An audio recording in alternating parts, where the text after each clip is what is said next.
નમસ્કાર, આપ જોઈ રહ્યા છો સ્પાર્ક ટુડે ન્યૂઝ। ઉમરગામ તાલુકાના કરજ ગામ વિસ્તારમાં છેલ્લા 15 મહિનાથી બોરિંગના જળ સ્ત્રોતમાંથી લાલ કલરયુક્ત પ્રદૂષિત પાણી નીકળવાનું યથાવત છે। આ સમસ્યા અંગે સ્થાનિક રહીશો દ્વારા અનેકવાર લેખિત અને મૌખિક રજૂઆતો કરવામાં આવી હોવા છતાં કોઈ સમાધાન ન આવતા આંતરરાષ્ટ્રીય માનવ અધિકાર પંચ દિલ્હીમાં ફરિયાદ નોંધાવવાની ફરજ પડી હતી। આ કેસમાં વલસાડ જિલ્લાના કલેક્ટરના માર્ગદર્શન હેઠળ ઉમરગામ મામલતદાર કચેરીને કાર્યવાહી કરવા સૂચના અપાઈ, જેના પગલે મામલતદાર કચેરીના સર્કલ અધિકારી અને કરજ ગામના તલાટી કમ મંત્રી અચાનક જ સ્થળ પર પહોંચી ગયા હતા અને બોરિંગોની પ્રાદેશિક તપાસ હાથ ધરી હતી। સર્કલ અધિકારીએ ઘટના સ્થળે જ પંચ કેસ કરી અને મામલતદાર કચેરીને રિપોર્ટ સુપ્રત કર્યો।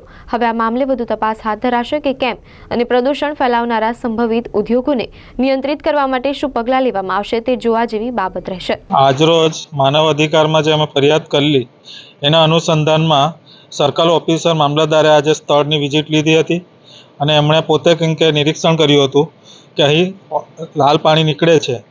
અમે છેલ્લા લાંબા સમયથી આ બાબતમાં લડત ચલાવી રહ્યા છે અને એ અમારી લડત જ્યાં સુધી લાલ પાણી બંધ ન થાય ત્યાં સુધી ચાલુ રહેશે।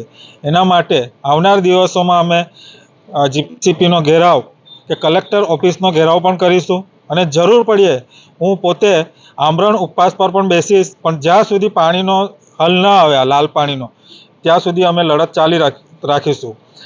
બીજું કે લાલ પાણીનો જે ઇસ્યુ છે એ કદાચ કંઈક કે લોકોના હાથમાં ન હોય સરકારના, પણ એની સામે લોકો ઓપ્શનમાં બીજું પાણી આપવું જોઈએ, જે પાણી પણ એ લોકો નથી આપતા। છેલ્લે સરીગામ ઇન્ડસ્ટ્રીયલ એસોસિએશને પાણી ચાલુ કર્યું હતું બહારથી આપવાનું, પાણી પીવાનું અને વાપરવાનું। પહેલાં વાપરવાનું પાણી બંધ કરી દીધું, પછી હવે પીવાનું પાણી પણ બંધ કરી દીધું છે।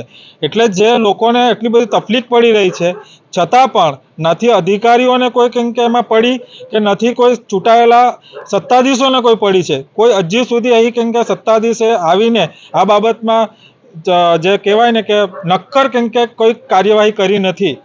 અને અમારી માંગણી છે સત્તાધીશોને, અધિકારીઓને કે આ માનવતાનો પ્રશ્ન છે, પાણી વગર લોકો જીવી ન શકે, એટલે લોકો આ બાબતમાં એમણે નક્કર કાર્યવાહી કરવી જોઈએ। આમાં કંઈક કોઈ પક્ષ કે વિપક્ષ બી નથી આવતું, આમાં લોકોના પાણીનો પ્રશ્ન છે, એટલે બધાએ એક થઈને આ બાબતે લડત આપવી જોઈએ।